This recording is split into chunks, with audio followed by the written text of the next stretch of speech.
presenter as well, Kelsey Bates. And so Jenny and Kelsey, if you'd like to go ahead whenever you're ready.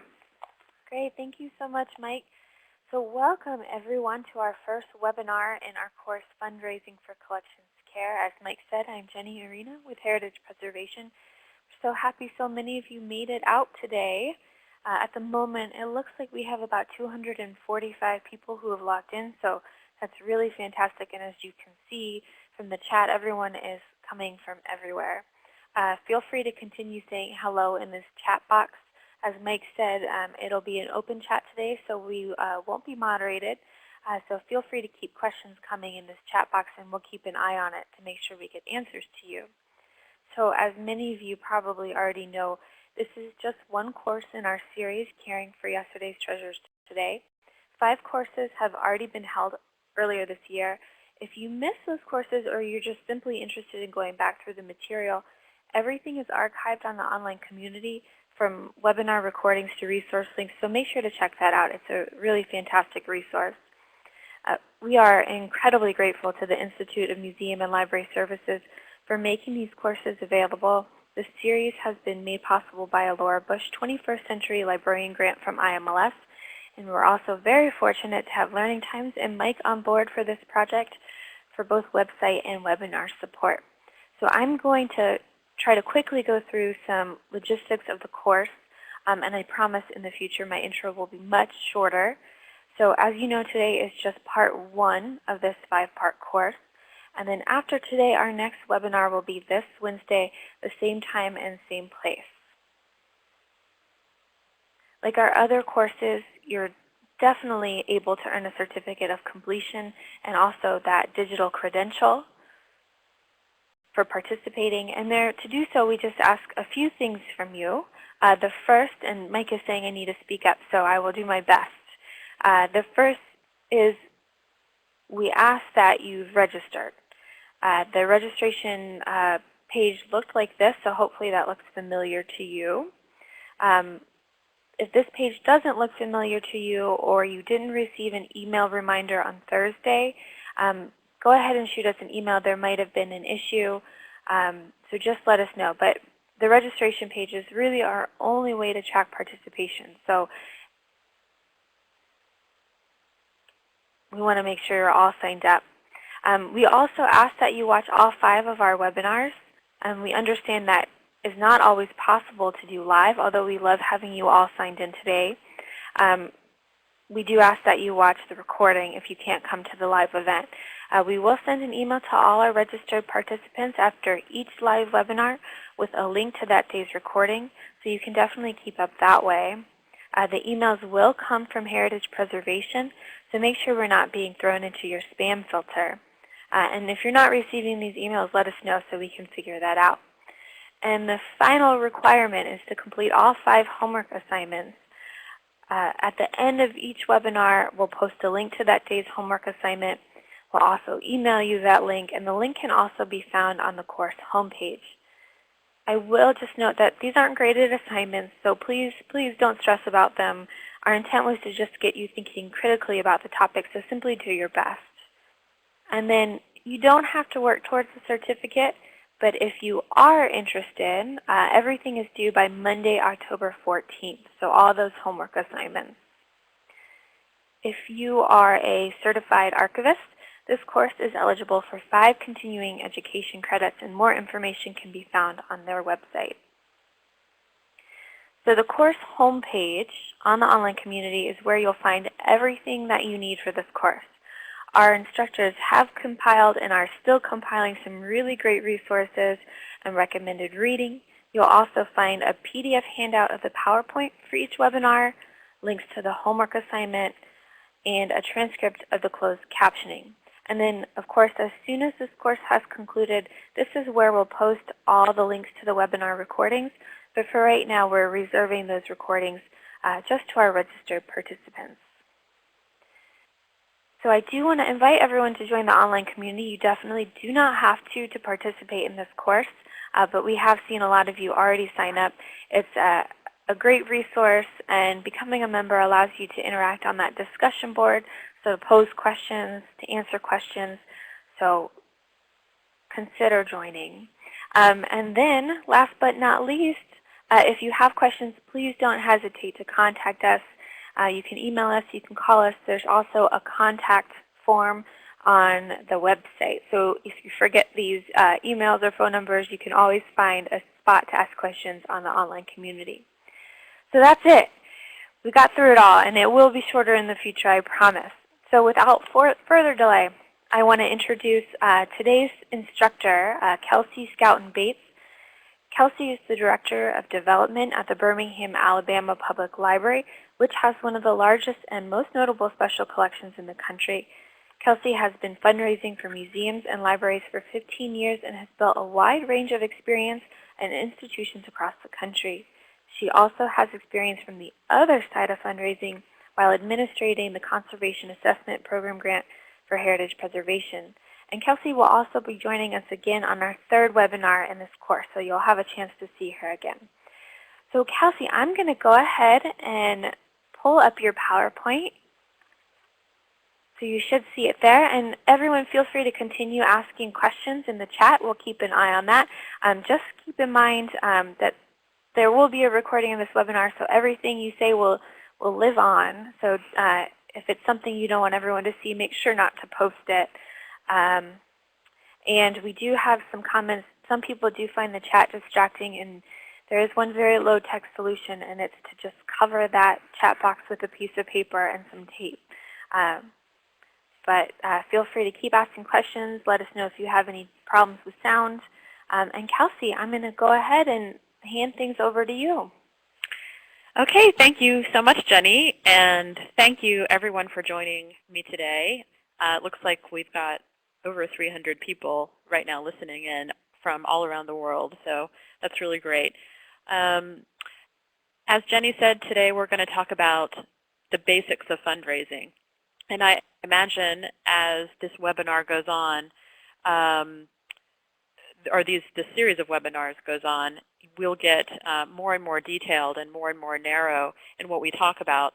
So just remember that today is a broad overview of the basics of fundraising, and I will do my best to gear it toward collections care, but I want to also leave it basic enough to lay the groundwork for you to create a strong fundraising program in your institution or in your department. So first, I want everyone to think for a moment about how asking people for money makes you feel. And let's just take 15 seconds to think about that. You can lie back on your virtual couch or the couch in your office and close your eyes if you'd like, and think for just a moment about asking someone for money. How does that make you feel?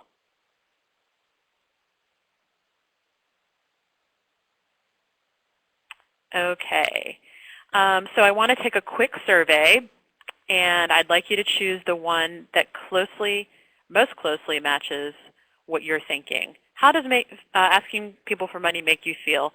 The first one, exhilarated. I wake up every morning ready to make the ask and save my institution. Number two, ambivalent. I'm ambivalent about asking people for money. It's like asking people what time it is. Very easy. Number three, a little nervous. I would be forcing myself to do it, but I would do it for a good cause. And the last one, totally freaked out. You would rather anybody else ask for the money for you instead of you having to do it. Let's just take another second here. And yes, it's coming out just to what I thought it would. It looks like number three, a little nervous, is heavily favored. And totally freaked out is coming in at a not too close of a close second, but it's coming in second.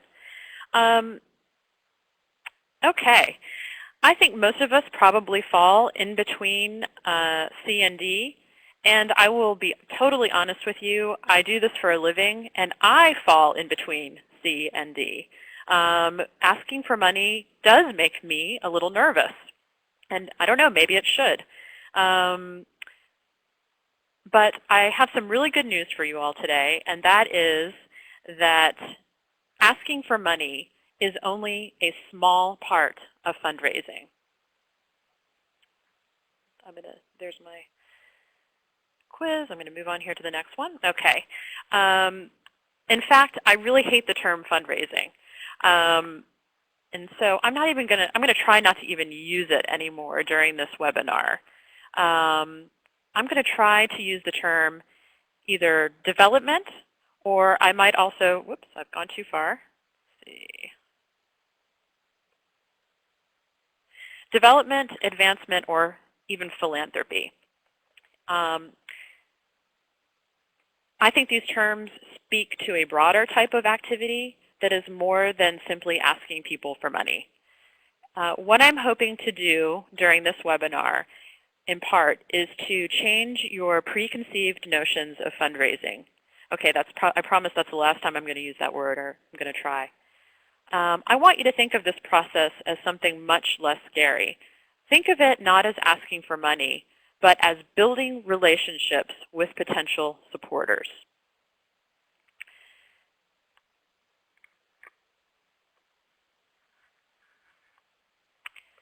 Although getting someone to write you a check is an end result and something you hope to achieve, building a relationship with a person or a foundation is what you'll actually be doing most of the time. And I think that is much less scary. In fact, most of you might already be doing it. Your relationships with supporters, whether they are one person or a group of trustees at a foundation or even a corporation, will ideally lead to gifts that will continue to grow and make more of a difference over time. This supporter will hopefully bring his or her friends and family and colleagues into the circle of your organization and will contribute to you and your organization because they like you. They like what you're doing, and they want you to succeed. And hopefully also they feel like you're doing a good job of it. You're going to see me use this slide that I've just clicked over to at least one more time in this series of webinars. Certainly we're going to focus more on it in the second webinar. And you also may see some similar language and terms used in some of the other webinars. But I want to at least introduce you to this concept, this idea that development is a cycle. The cycle starts with a relationship with interest. Support always begins with interest. For whatever reason, a supporter has interest in your organization. Maybe they have used you. If you're a library, maybe you've helped them in some way to research their latest book. Maybe they get something out of being associated with you, perhaps a good feeling, maybe even a sense of status in some situations. Maybe they have volunteered with you in the past. Maybe they have recently given you their collection of historic recipe books or their family's memoir. From interest, we move on to the second one. A supporter, someone who donates money, will have the capacity to give, the ability to give. Even if they give at a low level, they have resources that can be expended on your organization. Okay, so monetary supporters have both interest, they have the ability to give. Thirdly, they have the inclination to give. So a supporter who will donate money, there's a likelihood that they'll give because they are a giving person, because they give to organizations like yours, and they believe that their money will make some sort of difference for your institution or project. So when you're thinking about development, these are the three kind of ingredients that equal monetary support. These three components are what go into a donor giving a gift. And notice that this is a cycle that doesn't stop with the gift. Once someone gives you a gift, the cycle continues so that your donor maintains interest in the organization, maintains the ability to give, and maintains an inclination to give. It continues around and round. So this requires not only work on the part of the donor, but also work on the part of the staff.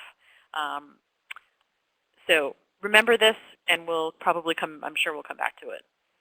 So in short, rather than thinking about a donor giving you money, think of a donor becoming a friend of your organization and wanting to see that organization succeed, sharing the wealth, and providing benefits for others in your community.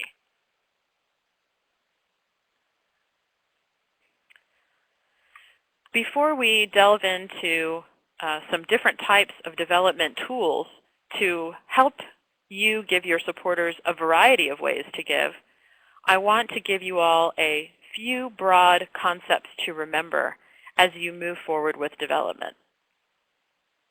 I hope these will guide you as you make decisions about where to put your limited resources and energy.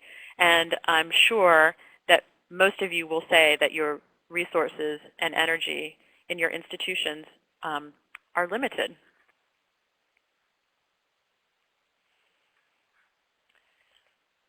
Okay, first of all, we're going to start here at the left. You will get the most amount of money over time from individuals, from people, not the government, not foundations, but from people who believe in what you are doing, where you are doing it, and how you are doing it. They will support you, ideally, over time and with increased magnitude.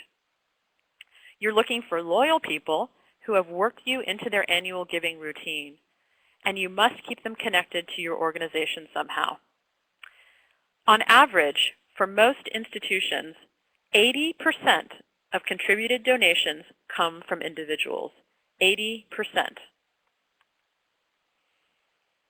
Okay, a second truth about development, and you'll hear development people say this a lot. They love to say it because it's true. People give to people.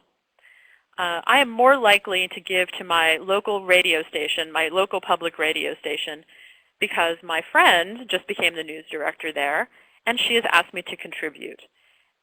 Yes, I already like what they do. I have the interest, and they do it well, but my relationship with her is what got me to write the check. So when you get people involved, when you have a relationship with them, you are more likely to get a gift as an end result. And when you are trying to decide who to ask for money from, the first place you're going to look are the people that you already know, the people who are already somehow connected to you or to your organization. Next one, fundraising is an art, not a science.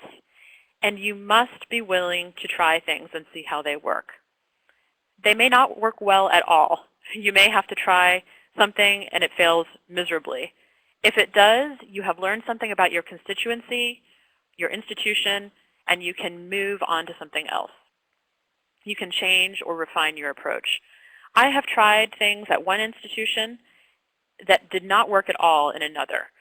For example, not every institution should have a membership program. And membership programs vary by institution. So what one museum does may not be the best for another museum. I worked for a museum in far west Texas that has an extraordinarily small community, under 2,000 people, with the closest cities being 200 miles or more away. The membership program there looked completely different from another museum that I worked in a major city on the East Coast. Even though they're both museums, they're both art museums, they had completely different communities. So you have to think about your audience when you're creating a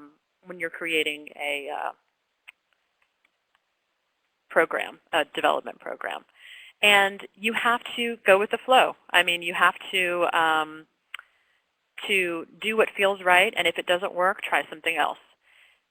Later in this webinar, we'll talk about how to put together a development plan. And one thing that's crucial about a development plan is that it's probably going to change somewhere at least halfway through the year, if not more.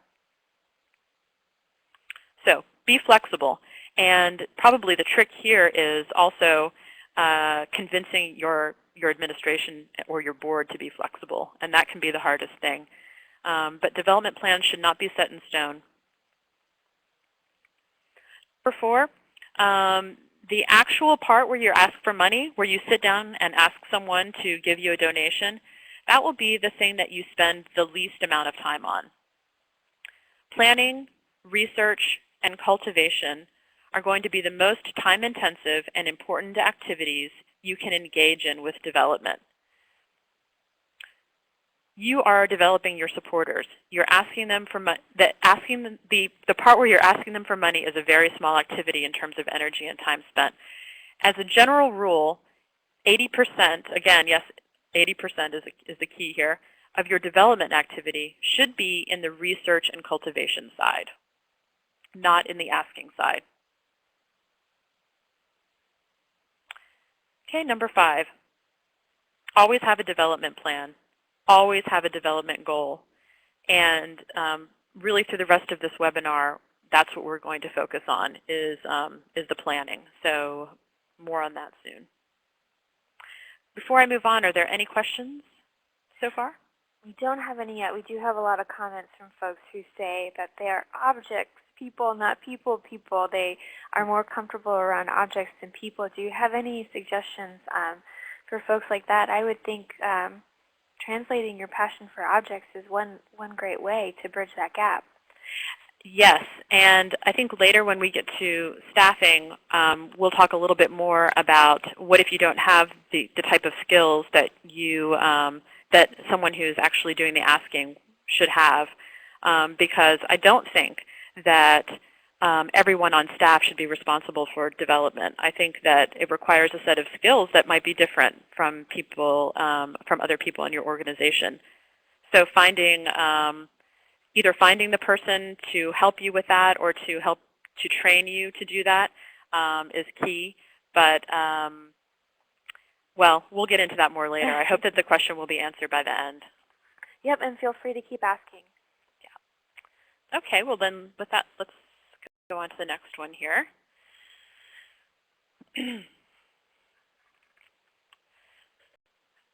Okay, we're just going to go through the checklist of things that you need to get started with development efforts. And I realize that all of you are from very different sizes and types of institutions, so not all of these will be applicable to everyone. But I hope even in talking about them, you will get a better overall picture of what the development program should be, what it could be, or maybe what it already is at your institution if you work for a large institution that has a development program.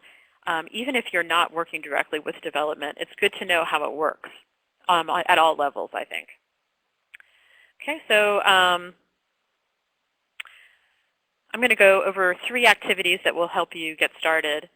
The first one is to secure, or in some cases, locate your organization's tax-exempt status.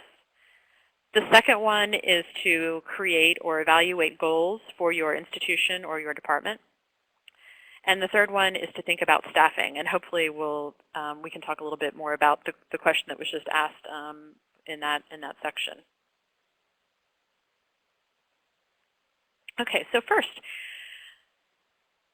the very first thing that you have to raise money is tax-exempt status. Even though you probably find some grant funding without it, you are really going to be missing out on a lot of opportunities if you don't have tax-exempt status. So I'm going to address 3 ways to find your tax-exempt status. First, if you're with a university or a large organization, you likely already have tax-exempt status, and you can apply for grants using the status of your institution. Just be careful if you already have a development department at your institution that is fundraising. If you want to do separate or additional fundraising for your particular department, please be sure to talk with your development department or your administration first. And I've seen this before in larger institutions, that 2 people from the same institution go to the same donor for money. And really, this looks really bad, and it can really turn off a donor if 2 different people come to the same person. So you definitely should coordinate efforts. Okay, number 2, some library systems use their Friends group tax-exempt status to apply for grants. That's fine, but again, I would make certain that your Friends Board is not only aware that you're using their tax-exempt status for fundraising, but also fully supports the effort. Not only should your Friends President know that you are using the tax-exempt status when you write grants, but I would even ask the Friends Group to include it in their mission statement. If you are going to launch a fundraising effort in your organization and the Friends Group is the nonprofit tax-exempt group in your that's associated with your organization, make sure that they are in on the conversation and that they understand what is being asked of them. And probably, I don't know, for many of you, maybe the most common problem is that you don't have a tax-exempt organization at all because you're part of a municipality. For public entities, like, for example, where I'm working now, the Birmingham Public Library, we are a municipal library. We're part of the city of Birmingham. And we have had to create a separate supporting organization to raise funds for us. In, I believe it was 1996 or 97, we created the Birmingham Public Library Foundation. And its sole reason for being is for philanthropic purposes. And basically what we had to do was create a board of community members, and they had to apply for tax-exempt status.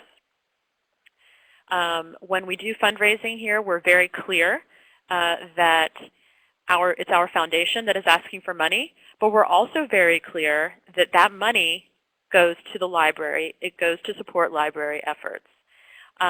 So I think open communication, both on your website and in your letters and in your grant proposals, is extremely important to letting people know what the purpose of your foundation is.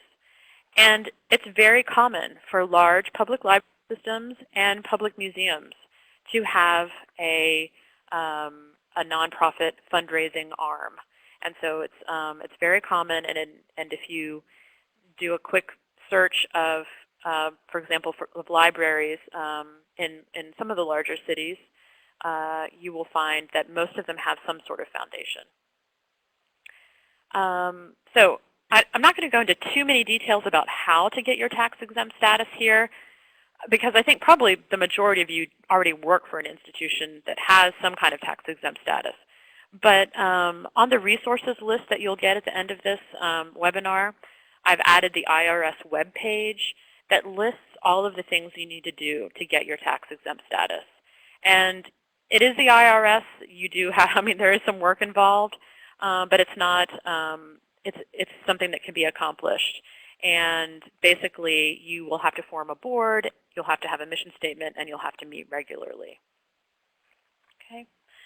Before I move on, are there any questions about that in particular? We don't have any specific questions about that just yet. Okay. Let's see. Okay, so moving on. Once you've secured or located your organization's tax-exempt status, which, by the way, is in the form of a letter, a 501c3 is the IRS coding for tax exemption. So you'll see a lot of foundations ask for your 501c3 letter. Once you've found that and located it, you can begin to think about development. And I do see there's a question about Europe. This is coming from the American side, the tax exemption. So I know it works differently in Europe. You can begin to think about development, and the first rule of thumb is to create your development plan according to your institutional, strategic, and/or departmental plan. So the obvious first question here is, does your organization have a strategic plan or a departmental plan?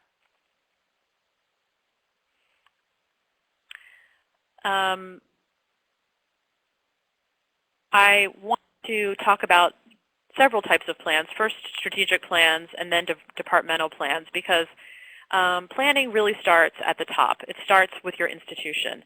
And a plan, a strategic plan, will give you priorities so that you will know what you're fundraising for, and you will put your energies into the things that you decide are the highest priorities for your organization or for your institution. And I've included also, I'll talk about in a minute, departmental plan for those of you who are working in a large institution and have to think a little bit smaller.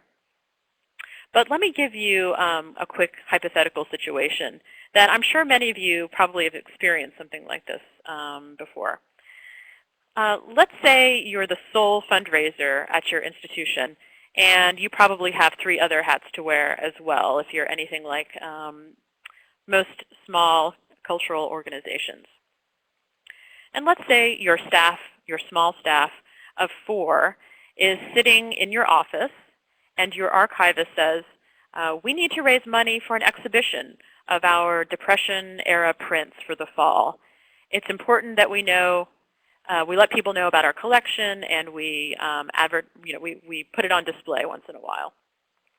Before you can even answer, your conservator stops and says, but the photo collection that Mrs. Smith just donated to us last month is sitting in the storage room in boxes that are not acid-free and are completely unorganized.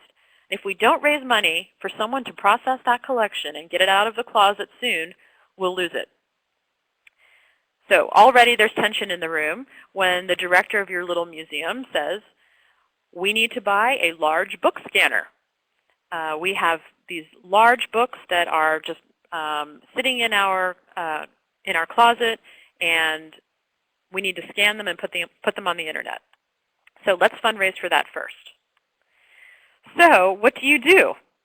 What do you, the one person who's in charge of, let's say, the grant writing in your organization, decide to work on first? Well, that's where the planning comes in. So let me talk about, as I said, I'm going to talk about 3 types of plans.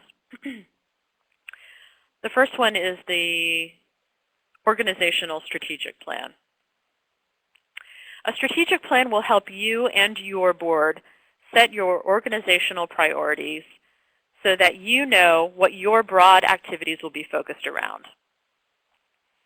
Most strategic plans begin with an institutional mission and set out goals and objectives for the upcoming 3 to 5 years. An example of a strategic plan goal might be to, let's say, bring our conservation program up to the standards of the field. An objective to reach that goal might be to create and maintain an up-to-date conservation plan. You may even take that one step further and add tactics or actions. For example, to respond to the objectives and goals, you might say you're going to hire a conservation consultant to assess our collection and help us write the plan. So strategic plans are almost always developed in cooperation with a consultant and with a committee of board members, staff members, and community members. The next kind of plan is a departmental plan. And I wanted to, like I said, I wanted to include something that is similar to a strategic plan, but might be better suited for large institutions that have large departments within them, like universities or large museums or libraries. For example, a library that has 19 branches might already have an overall organizational strategic plan, but its archives, a department within the institution, should have its own plan as well. A plan for the archives might include the number and types of exhibitions to develop over the upcoming 3 years, or the number and types of events like lectures and symposia to hold over the next 3 years, and the goals in terms of processing and digitizing collections over the next 3 years. If you're a small institution, obviously you wouldn't need to get to this level of planning. An institutional strategic plan would include these things. But for larger organizations, this is something to think about and will help you know what to prioritize and what to think about in terms of fundraising. For those of you who work for institutions that are caring for collections, which I assume is most of you or all of you, I highly recommend having a third type of plan, which is a conservation plan. And to do that, you should have a conservation assessment completed.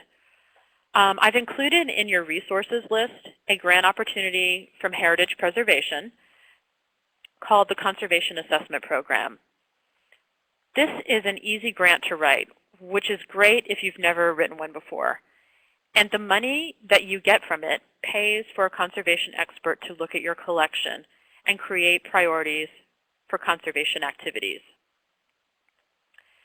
Even if you, the staff, already know what your priorities are, many granting agencies, especially the federal ones, will want to see that you have completed an independent conservation assessment before they will give you the money for conservation projects. So I see that Jenny has posted the link here in the chat box, which is great. So you don't necessarily have to get this grant to do a conservation assessment, but it's really nice to have. And before you apply for conservation money, most federal agencies are going to ask you if you've had a conservation assessment. I think in the places where I've worked, the first question I get is, well, we already know what our problems are. We've worked here for 25 years. Of course we know what we need. Yes, there is no doubt that you probably already do know what you need. But a federal agency or a local foundation will likely want to see that an unbiased outside consultant has come into your institution and has kind of taken a step back and has put together what they feel are the priorities for conservation care in your institution. So those are 3 types of plans that you should see. First of all, if you have already, you should think about doing before you actually start any fundraising at all for collections care.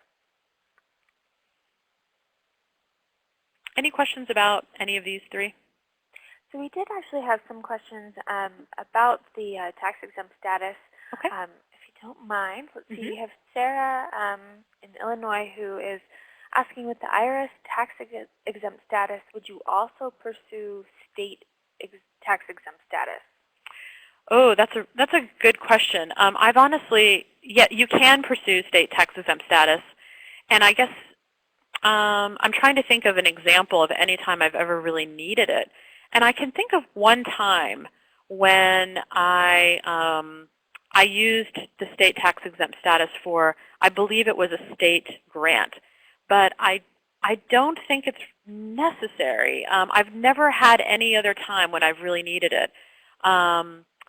I think that you should set your sights on the federal tax-exempt status. And there could be another reason for it, but I have never needed it in all of the years that I've been doing this. Okay. And then we had a question from Ken in Tennessee. He's curious, what if you have a sale and use status? I don't even know what that is. I'm sorry. I was wondering the same.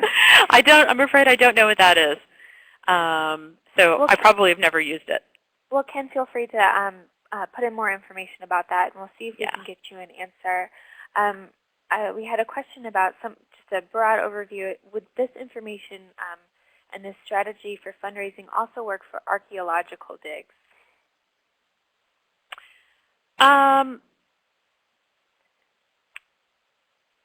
It really depends. First of all, the archaeological dig, if it should be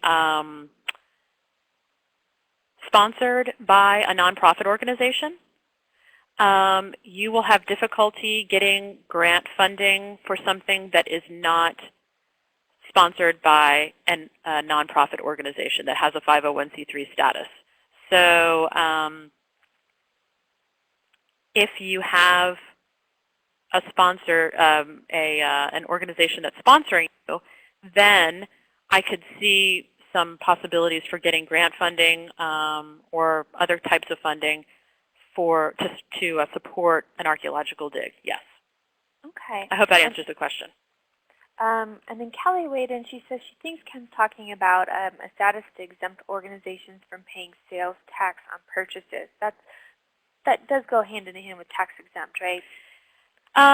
Yes, although you also have to think about your donors and if they can get tax. If when they give a donation, they can get a tax break on their donation, and I'm not sure if that does that. Okay, and then we have the same question coming in from a lot of folks. They're curious. They have gone through CAP, but how recent should their assessment have been to apply for grants? That's a really good question. It depends on a couple of things. I mean, just as a general rule, I probably wouldn't go more than 10 years. I mean, I think more than 10 years would be too long. However, I've worked for organizations that have had a CAP assessment done, and the things that they had to do took so much time to do them, and also each of the things they did required some fundraising, and that took time, that they were still working on their priorities, even after, I would say 7 or 8 years. They were still working on their priorities, and the priorities were still valid. But still, things change, and I think a decade is probably about the cutoff. I would probably have another one completed after that. And we do have Melanie Zucker on board. She's our CAP assistant, and so she's providing a lot of great answers for you guys. So you guys can do a recap after 7 years, as she pointed out. That's all the questions we have for right now, Kelsey. Okay. All right. Well, then let's move on.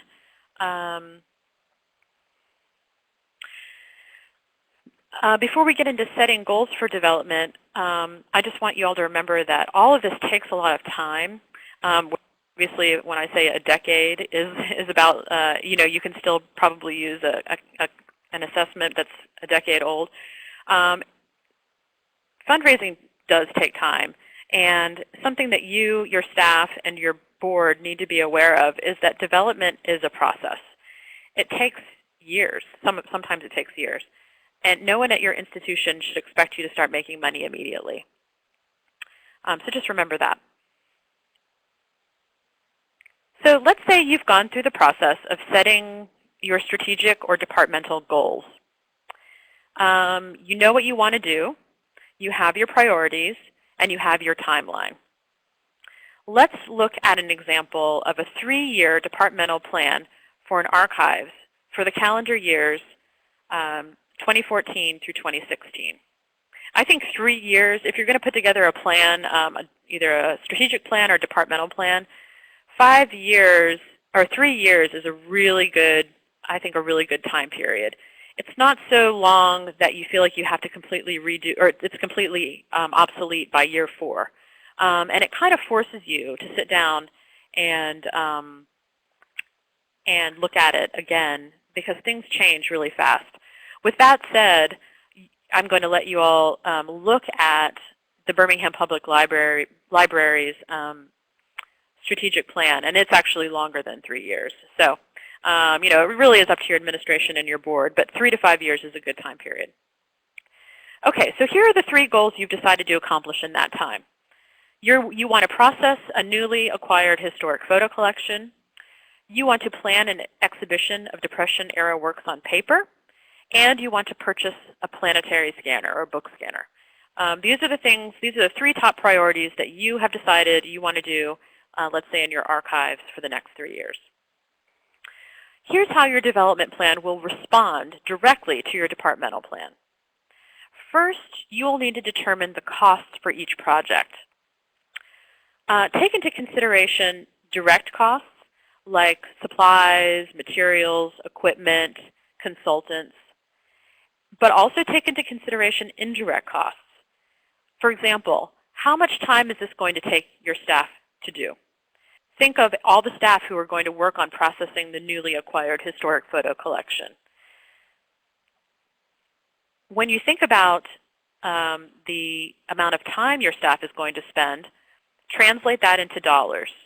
And it's not something we usually like to do, or we usually do in the cultural sector, but it's good to see how many of your resources are going into a project.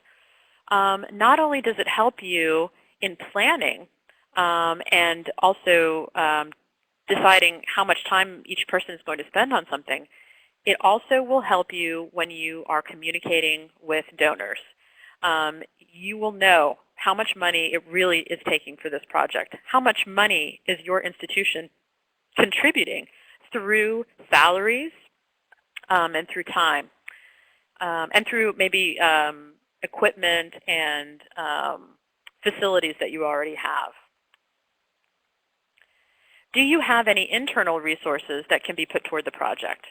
Will your institution be contributing any money to the project, outright money? So that's the first part, determine costs for each project. The second part in putting together development goals, determine the activities around each project along with a schedule for completion. This is important for several different reasons. The first one is that grants take a while.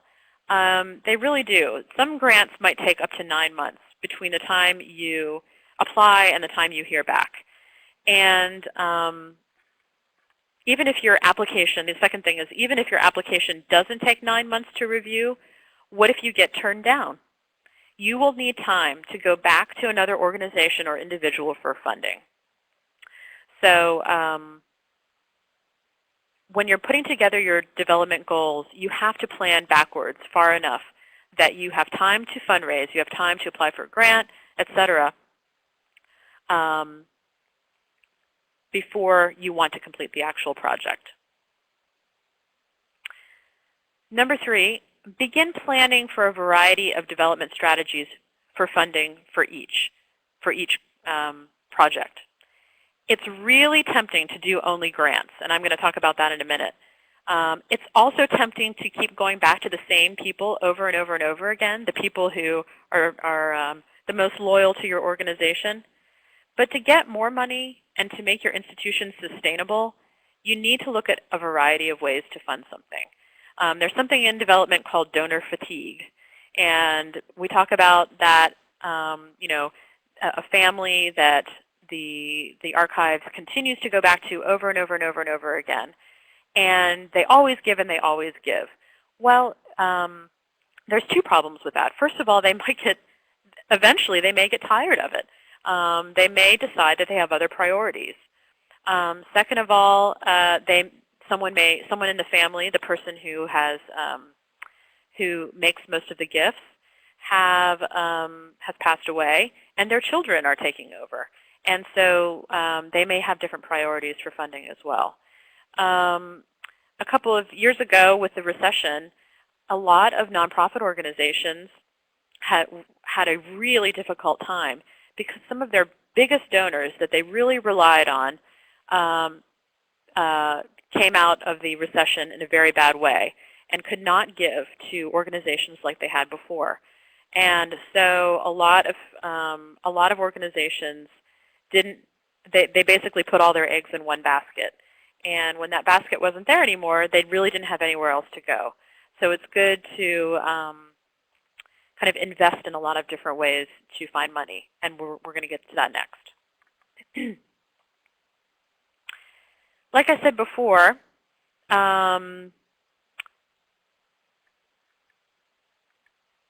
we love grants. We love to write grants. And I'm sure many of you know that grants are the first way many institutions think of to raise funds, especially when you don't have a development department, you don't have a development director. So with that, I just want to take another quick survey of you guys. I want to know, do you or have you worked for an institution that writes grants? And there are 3 answers, well, actually 4. It's the only type of fundraising we do, it's part of a larger fundraising program, or no, we've never written a grant.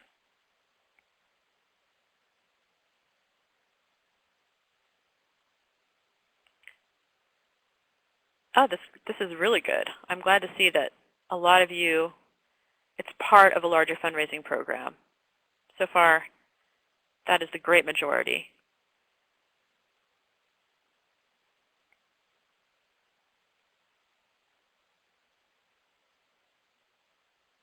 Okay, excellent.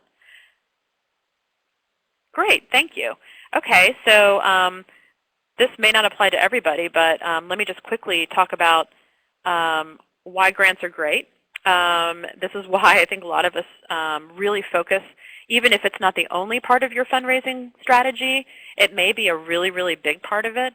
And I think there are many reasons why institutions focused first and maybe always on grant writing. And there are many reasons why you should move past grant writing. So let me lay out the pros and cons of grant writing. First of all, grants are great when you get them because they usually offer a big reward. I know, having been a grant writer for many years, the best feeling in the world is to tell your boss that you just got a huge grant, and your staff. People are so happy, and usually it comes with a pretty big amount of money. Number two, grants are great ways to leverage other money. For example, if you get a big IMLS grant or an NEA grant, and you need to match that grant with other money, it's so much easier when you've gotten this grant to say, hey, we've gotten $50,000 from IMLS. We need to match it. A lot of donors will be more likely to give you money because you've gotten this big grant from IMLS or NEA, which actually kind of fits in with another development truth, and that is that people like to give to organizations that they feel are having some kind of success. So that's something to remember when you're asking people for money, whether in writing or in person. You want to talk about your strengths. You want to talk about the big grant that you just got from IMLS. These are confidence builders in donors. Donors like to see that other people are giving you money, that you're worth something, you're worthwhile, and other people. So big grants help leverage new money. Next, once you get a grant from a foundation, you're much more likely to get future grants from that foundation. This is especially true with smaller family foundations. If you are living in a city that has a family foundation and you just got your first grant from them, it's very likely that they'll continue to support you over time. If they like what you're doing, if you did a very nice job with the money that they've given you already, if they like what you've done with the project, then they'll probably continue to give over time. It might not last forever, but it probably will last for a while. In fact, something like that happened here at the library recently. A large family foundation just gave us actually the first grant we've ever gotten from them. And we've begun a relationship. We've started a relationship with them, so we'll likely get ongoing support. And finally, probably the worst reason why grants are so great is because someone on staff is a good writer, and we want to put her to work. So I think that's a lot of reason why some institutions decide to go with grants. Okay, so here is where it gets a little bit scary, especially for those people out there who said, I'm an objects person. I totally understand that. Because, well, we'll get to that with the second one. But the first one, grants are great, but they only, if you're only writing grants, you're not giving people enough avenues to support your institution. You're only getting money from foundations and from the government. You're not reaching out to individuals. Okay, number two, grant writing is tempting because it can yield big money, and it's generally non-interactive. You can sit behind your desk and write your grant with some input from your staff, send it off, and hopefully get money in return. It requires no real cultivation, and you can ask for money on paper rather than sitting in front of someone with your hand out. And I'm not saying grant writing is easy, because it's not. I've done it for years, and it's not an easy job. But in the world of asking for money, it really is the least scary. Okay, and finally, grants tend to fund projects. not operating expenses. Though this isn't always true, it's most often the case. The problem here is that institutions often make up projects to fit grant opportunities, even if those projects aren't top priority. A lot of institutions will even try to change their top priorities to fit a grant opportunity. And really, it should be the other way around. You should come up with your priorities, then plan, and then look for grant opportunities that fit that plan. So grant opportunities are project-based, and for a lot of institutions, we need more than project money. We need capacity money. We need money for operating. And even though there are some grants that will provide that, you're going to find that in other places a lot easier, or a lot more frequently anyway. So if you're currently writing grants, if your institution is currently writing grants, excellent. Keep doing it. It is important and it brings in good money. And if you're not, definitely start doing it. There's a webinar later in this series that's focused on writing grants. And certainly grant writing deserves a webinar all its own. So I'm not going to get into grant writing in detail in this section, but I want to make the point that grant writing is only one aspect of development. And you must consider your development efforts as an overall strategy, one part of which is grants. Are there any questions about grants before I move on? I mean, I don't want to get too detailed because there is another webinar that's totally about grants. But anything, any broad questions? Mm-hmm. Yeah, we do. Brittany has a question. Her institution is heavily grant funded, and she's curious if there are any tricks to wean your board off of grants. Oh, that's a great question. And that is probably, that's a problem for many, many institutions. I think I would somehow try to make the point to my board that grants don't last forever. And that actually, it's not that someday you'll never have grant funding again. I mean, there's always going to be some place to find grants. But grants are not, they're definites. Not that anything in development really is a definite, but when you have an individual who has agreed to support your institution year after year after year, and their family will support it, their friends will support it, you are going to have a much more reliable source of income than grants. Grants tend to be very unreliable. You might get it, you might not. Even if you've had a successful track record with grants, you can actually, grants require a lot of time, a lot of staff time. Often they require a consultant or a grant writer to come in and work. And I think the best argument is that you want to diversify. And I'm going to imagine or guess that a lot of board members out there totally understand the word diversify when it comes to their investments. And I think that you should make the same point with your development program. Development is an investment, and diversifying is the safest way to continue funding coming into your organization. Great. We have a few other grant questions, but I'm going to hold on to them right now. They might be a better fit for our grant rating course. So Kelsey, yes, feel free to move on. Okay, great. All right. Okay, yes. We want to move on to more than grants. Do we have to do more than grants? Yes, if you want to raise more money. And like I said, grants feel safe because you don't have to actually talk to anybody. But there are other ways where, even if you're not a people person, even if you don't like to get out there and schmooze with people and then sit down and, make the ask, there are other ways to diversify your development program that I don't think they're that scary. So let's look at a few of them. Like I said, you want to provide a number of ways for people to give to your institution.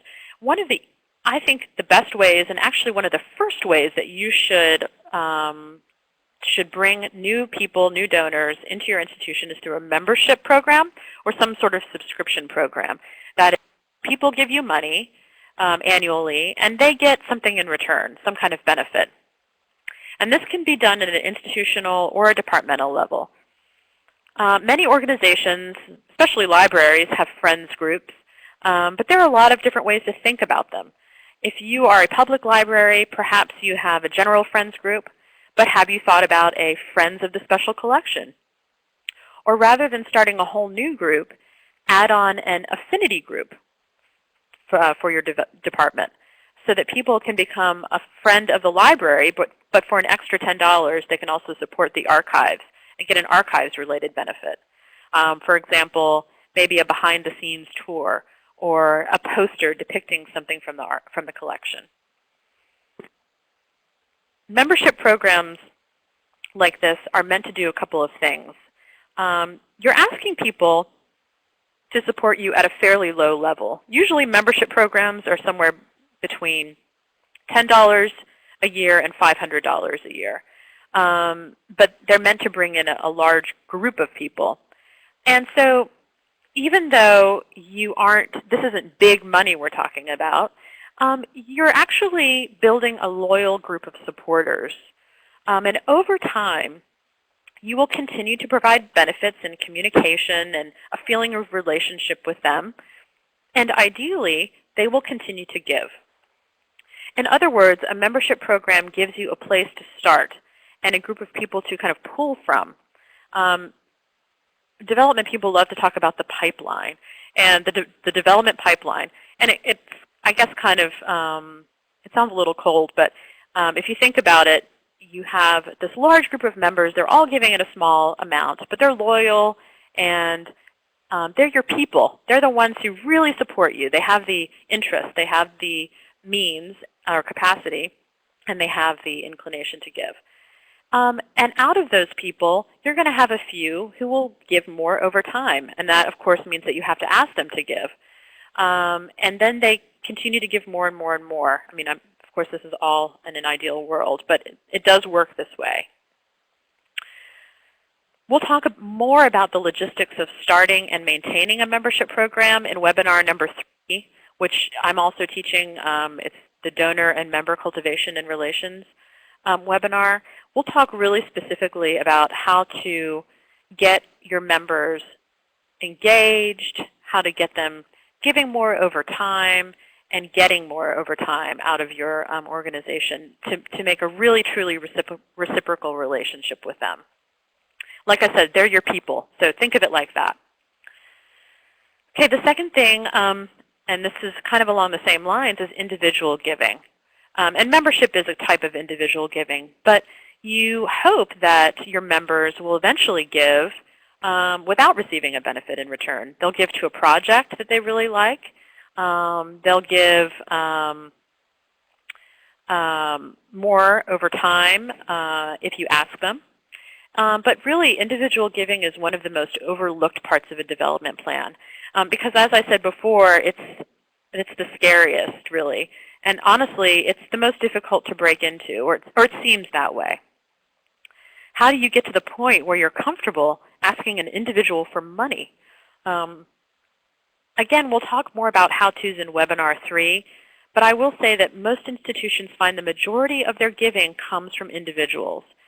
So if you're going to put a lot of energy and training and time into part of your fundraising strategy, really think about this area. I think a lot of institutions really don't think about it.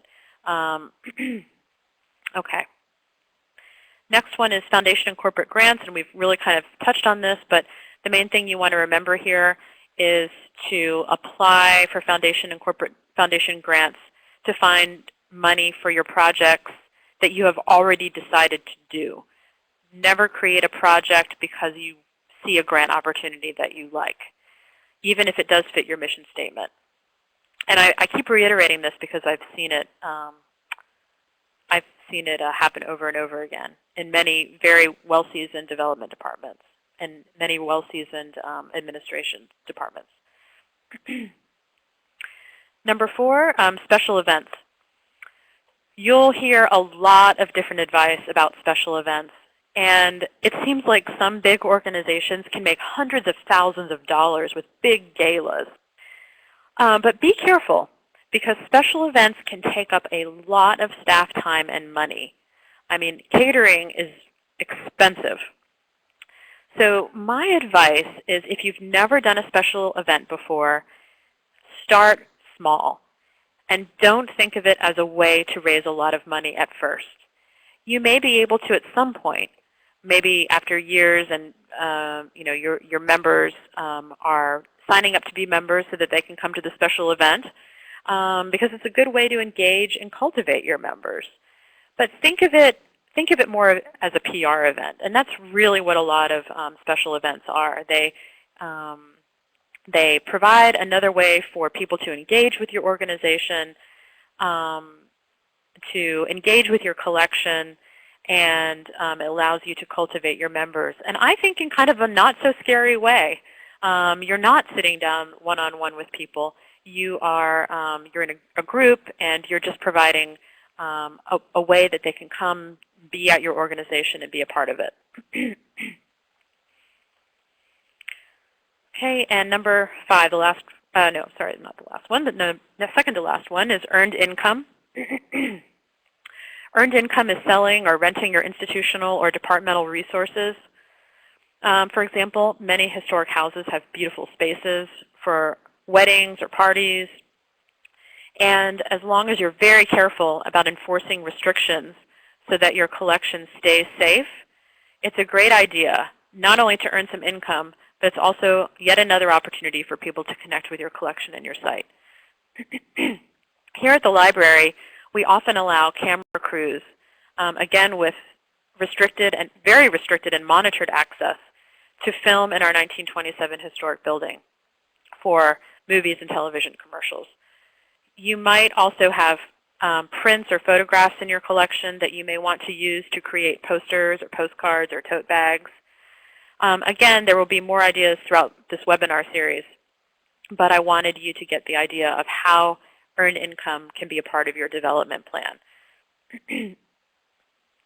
And I know a lot of collections people are very nervous about special events, so you really have to just do what's best for your organization. I mean, you may have a historic home that you just don't want to have any kind of wine or food in it, and that's fine. But there are other types of events that you can think about. Perhaps a special collections tour. That is a special event.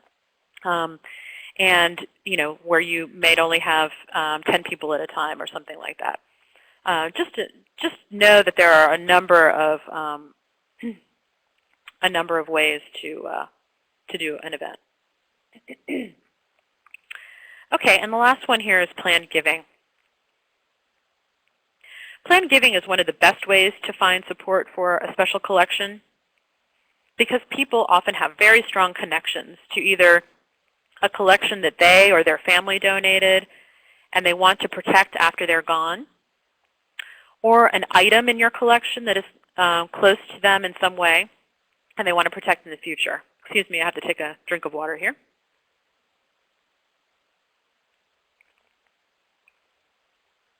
Okay. Unfortunately, planned giving is also the slowest form of fundraising. So it's often the last piece of a development program to get implemented. And it's hard to convince, I think it's hard to convince administration or your board that it's a good idea because it could take years to get anything through planned giving. But the nice thing about collections is that they really do have people have personal attachments to them, collections and to buildings, to historic buildings especially. And so I think it's a really great opportunity for organizations to engage their donors in thinking about planned giving. Do you have a donor who's given you her entire vintage cookbook collection? Well, she's probably the perfect candidate to add your institution to her will. My quick advice about planned giving is to work with an expert, a person you can call to ask about bequests or gifts of stock, etc. And then figure out how to make the option of planned giving part of your development program, how to offer it to your donors. A lot of times that starts out with a letter to people who've been giving to you for a while, and just letting them know that it's available and there are ways that they can give to the institution in their will.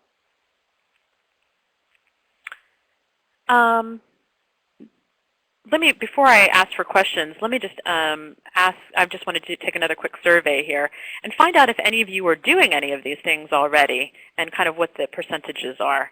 So if you guys could just let me know.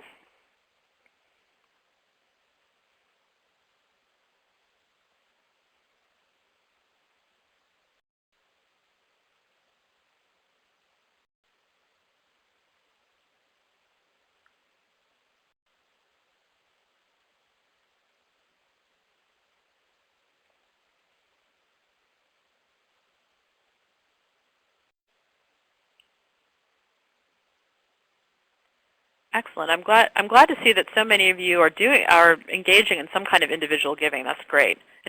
Individual giving program. And I see planned giving is definitely the lowest, and that's not surprising. Not surprising at all. Definitely think about initiating a planned giving program in your institution. I do think that over time it will yield a lot of benefits. And special events, 71%. Great. I would love to have a lot more surveys here and find out what kind of special events and what kind of individual giving, but of course we can't really do that. Okay.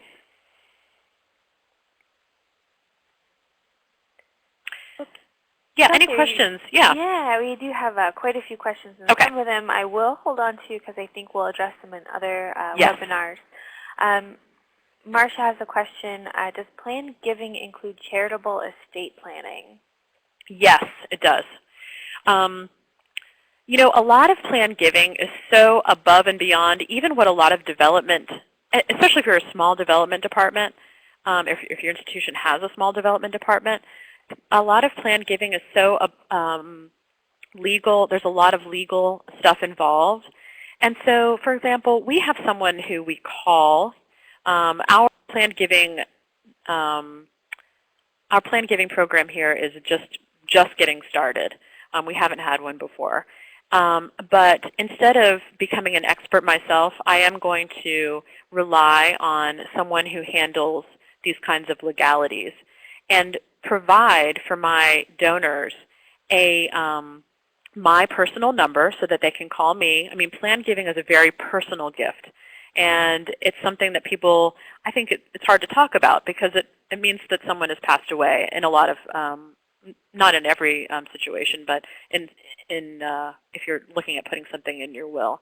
So it can feel sensitive. So for my planned giving program, I want to provide my donors with my personal phone number, give them my name, and make an inquiry be a very personal thing. And to I guess initiate the gift, I have an expert that I can talk to help me with that. And then we also have a question from Rebecca in New York who's curious what your thoughts are about hiring a professional fundraiser association like GuideStar. About hiring out a fundraising association. Well, I think I'll touch on that a little bit in the next section on staffing and hiring. Okay. And I hope that I can answer her question in the next one. Yeah. Okay. And then Marcia was curious if we'll talk about in-kind donations and their tax status. Oh, that's such a great question. We're not really going to talk about in-kind donations, but I could have easily added that to this. Yeah, in-kind donations, probably everybody is getting some kind of in-kind donations. And that is another thing. Obviously, it's one of the last things people think about. I didn't even put it on my slide here. But I would encourage you to track your in-kind donations using some kind of donor software. And you'll probably be surprised by the kind of in-kind donations you're getting.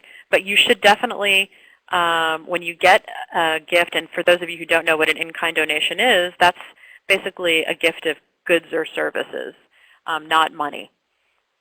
So let's say someone donated a new children's computer to your children's department, or well, I'm thinking of public libraries here, but let's say someone donated a scanner to your archives. That is an in-kind donation, and that person should get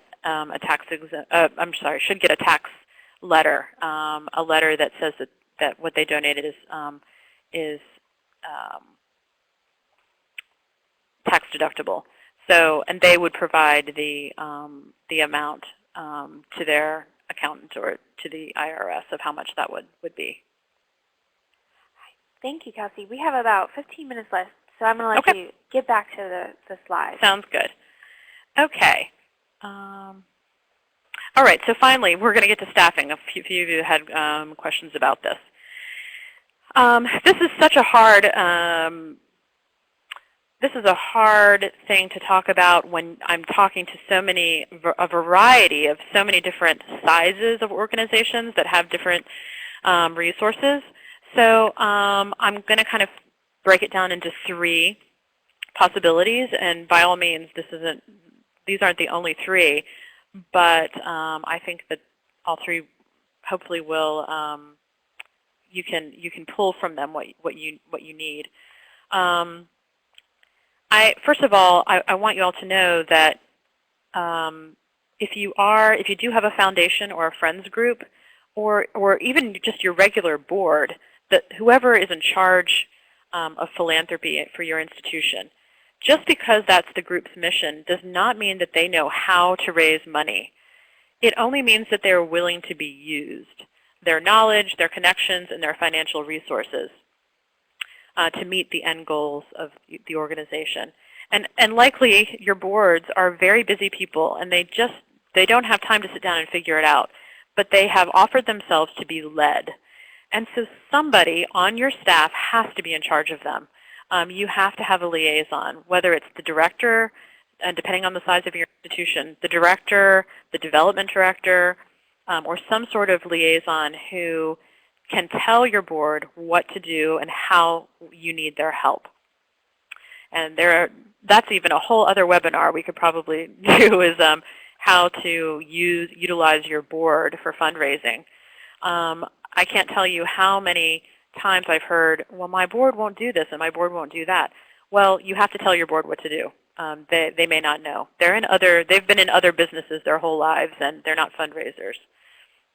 Okay, so the best case scenario, if you have money in your budget, hire a development director. Of course, I'm very biased saying this because I am one, but I just think that it's worth it. It's worth it because the development director will eventually, if they're good at what they do, pay for their own position and then some. I get a lot of questions like, can I get a grant for a development director? Well, the answer is yes. I mean, technically, there are grants out there for development directors or development professionals. I have seen a couple of institutions get grants to pay for development professionals for a few years to get a development program started. If you're in a larger city, you could probably try your community foundation. A lot of community foundations will fund for capacity type grants. You might want to try a local foundation, a local family foundation. A lot of times they will fund for capacity, like development directors. So yes, it's possible. It's not always probable. If you work for a public library or a museum where you have a certain number of positions that can be moved around, I would consider that as an option. This was the case at my library. Although we had a grants writer already on staff, administration knew that we needed a stronger effort. Our funding had been cut, it has been cut by the city for the last 3 years in a row. And last year, the administration knew that we had to find funding in new places, that we weren't going to be, all of the things that we wanted to do were not going to be sustained by our city budget. So when one of the librarians in our business science and technology department retired, they used her position to create a development department and merged 2 of our public service departments together under one head librarian. And this is an important point if you work for a public library. I'm not going to get into the details of how libraries are changing and how they need to evolve, but one thing was clear to us, and that was that we needed more human resources in our behind-the-scenes departments, in development and PR and IT, etc., and fewer human resources at the reference desks. So getting a development director for us was worth the cost of merging 2 departments. But that's very public library focused, and I'm going to move on from there. So that's the first one, hire development professional. The second one, train staff. In smaller institutions, development activities may fall on the director. And if I had another little survey here, I'd ask you how many of you are the director and how many of you are in charge of your fundraising all by yourself. Probably a lot of you. If this is the case and you have no philanthropy experience, please don't go it alone. Either find training opportunities or use a consultant, which I'll get to that last one here in a second. But in the resources that I'm going to give you at the end of this, I have added a couple of places that if you do have to do the development for your organization, that you should become a member of. One of them that I belong to is the Association of Fundraising Professionals. And I'm going to give them a little plug because they're national, but they're also local. They have local offices where you can find training in a nearby city or in your city, depending on where you are. So I definitely would encourage anyone who needs training to become a part of that organization because they do have a lot of training opportunities. Okay, and finally, I know we had a question about this before, hire a consultant if you can to develop a strategy.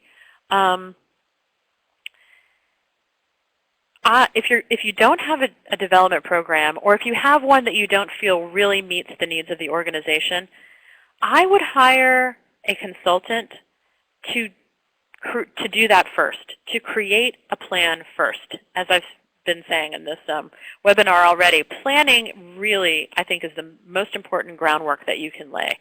And you have to start with someone who can look at the big picture, look at your community, look at your program, look at what you need, and look at your strategic plan, and help you put together the best development program, the best types of development strategies for your organization. And if you have to use a consultant, if you want to use a consultant, I would start there. Rather than just farming out grant proposals or farming out special events, you may get to the point where you realize that those things are really the best strategies for your organization, but figure that out first. Make that the plan first before you move on. Along those lines, we're getting close to the end here, so I just need to quickly, oops. Oh, I'm missing one. Okay, well, I had another slide that basically talks about the do's and do nots of staffing. And so I'm going to go through those really quickly. First of all, don't rely on your grant writer to be your development director. I mean, sometimes it might work, but often grant writers and development directors have very different skill sets. In general, grant writers are excellent communicators of complicated information on paper. And they can take big concepts or complex projects and clarify them for a particular audience. Development directors, again, generally, are often good communicators in writing and in person and will not be afraid to make an ask for money when the time is right. Development directors can see the overall development plan and decide which pieces of that plan will work best for your institution. If you have to use someone on your staff, if you don't have the resources to hire someone, then this is where it gets difficult. You're going to have to think about what your institution needs. Do they need a grant writer? Do they need a strategic planner? And definitely hire based on what your needs are. Do not pay for a grant writer or a development person through a grant. In other words, don't ask someone to write a grant and then ask that person to put their own salary in the budget. I've seen that happen often. This is simply bad practice in the development field. Remember that you are hiring someone to write a grant, not to get a grant. The grant writer you hire may write the most incredible grant proposal he has ever written, but the foundation may decide not to fund it for reasons beyond the grant writer's control. So you're paying a grant writer for their time, not necessarily for their success. So to ensure a contracted grant writer will write a good grant proposal, do your homework. Hire someone who is experienced with good writing samples and good references. Finally, don't base your development program on another institution's development program. You can look at other institutions, definitely compare and contrast, get ideas, but base your own development program on your own institution and what you need. I know I'm running out of time here. Jenny, do you want to stop for a quick couple of questions? I do have a couple of do's, but the questions might be more important at this point. No, actually, I think a lot of them we'll address in future webinars. And what we'll do is I'll just kind of hold on to these questions. And Kelsey, I might bug you after the fact to see if there's any that you absolutely. can answer. Absolutely. We'll provide those to everyone on the website. Yes. I know you're getting to homework, and I do have a link for that. Yes. Why don't you go ahead to your to-dos, and then I'll pull my link over. Okay. Well, just a couple of do's when you're thinking about planning for development. As I said before, hire a consultant to help you with the planning. That's a do, I think, to start with. The second do that I have is if you are doing a big capital campaign or a big project that is beyond what your staff can really handle, especially if you're using your staff for fundraising, I would hire that out as well. I think that beyond your regular programming projects that you have to fundraise for, if you're doing something big, you might want to think about hiring someone, a consultant for a short time to put that together for you. And that includes capital campaigns. Okay, so homework. Jenny, are you ready for me to go on to that? Yes, go ahead. Okay. Okay, your homework assignment, first of all, find out if your organization has a strategic plan. And if so, read it. I don't think a lot of people have read our own organization's strategic plans. And answer these questions. Not all of them will be applicable to you, but it depends on the size of your organization. Ask or answer, is this plan enough, or do I need a departmental plan also? How does or can my departmental plan fit within the boundaries of the strategic plan? So basically, that depends on the size of your organization, I think. B, if you do not work for an organization, or if your organization has no strategic plan, use this one from Birmingham Public Library. And Jenny, I think you'll provide a link to that? Yes. It's, okay. In the homework assignment, and I covered up your face, Kelsey. I'm sorry. Oh, no worries. But that homework assignment is right now over where Kelsey's face was. Okay. So it's a SurveyMonkey. It's posted here. You'll get it in the email, and it's also on the course webpage. Great. So definitely look through our strategic plan if you don't have one. And what I've given you is just kind of a small part of our strategic plan. It's the goals, objectives, and tactics of our plan. It's basically the meat. It's the stuff that we have to do. It's not all the other stuff that comes with it. So I hope that will help. And the part 2 of the homework assignment, ask yourself or your staff if you have a collections care plan. Has your organization had a conservation assessment? And if you do not work for an organization, or if your organization does not have the above, go to the link there. That is the Conservation Assessment Program I was talking about earlier, and read about how to get a grant for a conservation assessment. I think that's priority 1. And that's all I have. I know we touched on a lot of things in this webinar that you probably, I know that we have a lot of questions, and I think probably for a lot of you, your questions will be answered in the following webinars. And I know for mine in particular, webinar number 3, we'll look at how to identify donors, how to cultivate donors, knowing how and when to make the ask, more on membership programs, and thanking and tracking donors. So we'll get a lot more detailed and hopefully answer some of the questions that you have. Thank you so much, Kelsey. So you have this homework assignment. You can also find it on that course webpage, which here's a link to that as well. And I'm going to just quickly ask before all our groups log off. So if you've signed on with your first and last name, we have you and we've marked you down as attended. But if you're signing on as a group, so you didn't, only one person put their name in, if you could go ahead and fill out the names of the rest of the folks who have been watching, we can make sure to mark you off. So those are only for people who are watching in groups and who are registered and interested in earning that certificate. So our next webinar will be this Wednesday at 2 p.m. Eastern, same place, and again the same time. And I do want to make a quick note, and we'll remind you in the emails as well. For our 4th webinar, which is on October 3rd, we do have some reading that we'd like you to do beforehand.